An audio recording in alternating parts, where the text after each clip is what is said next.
Dans la première partie, on se posera la question générale « Comment apprenons-nous à vivre en société ?» Elle consiste à déterminer et à approcher la notion de socialisation. Ce qu'il faut savoir, c'est qu'à la naissance, au début de sa vie, l'être humain est incapable de vivre en société. Si on le compare aux animaux, nos capacités motrices sont même plus faibles que celles des animaux.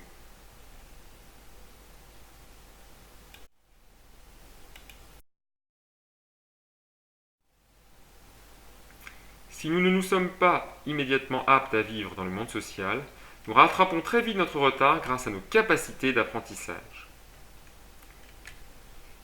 La socialisation est le processus d'apprentissage par lequel un individu acquiert les normes et les valeurs d'un groupe social. Qu'apprend-on exactement? Deux grandes choses importantes. Tout d'abord, des normes, à savoir des règles ou des modèles de conduite. La politesse, par exemple. On apprend également des valeurs, à savoir des idéaux ou des grands principes abstraits. Liberté, égalité et fraternité sont par exemple les valeurs de la République. Il y a un lien entre les normes et les valeurs. Les valeurs permettent de définir les normes et d'orienter les actions individuelles.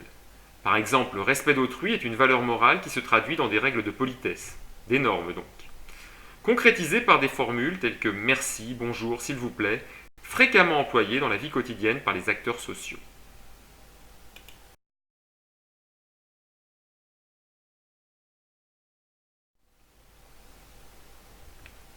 Quelles sont les différentes étapes de la socialisation? La socialisation commence dès la naissance. Elle se poursuit durant l'enfance. On parle de socialisation primaire. Primaire voulant dire première forme de socialisation, premier temps ou première étape de la socialisation. Mais elle se prolonge tout au long de la vie, jusqu'à la mort. On parle alors de socialisation secondaire. La socialisation permet à l'individu de construire son identité et de s'intégrer à la société. Il devient alors un acteur social.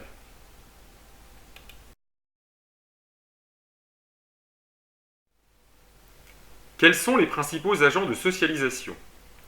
Les agents de socialisation sont nombreux. Pendant l'enfance, la famille et l'école sont dominantes. Mais assez rapidement, les camarades, les sociologues les nomment les groupes de pairs, pairs voulant dire à égalité, ça vient de parité. Donc, un groupe de pairs, c'est un groupe où dont les membres ont tous le même statut social. Les amis ou les camarades forment donc le groupe de pairs. Ensuite, il y a également les médias, les lieux de travail, les associations. Toutes ces institutions ou agents de socialisation jouent un rôle important dans la construction d'identité individuelle et dans l'intégration sociale.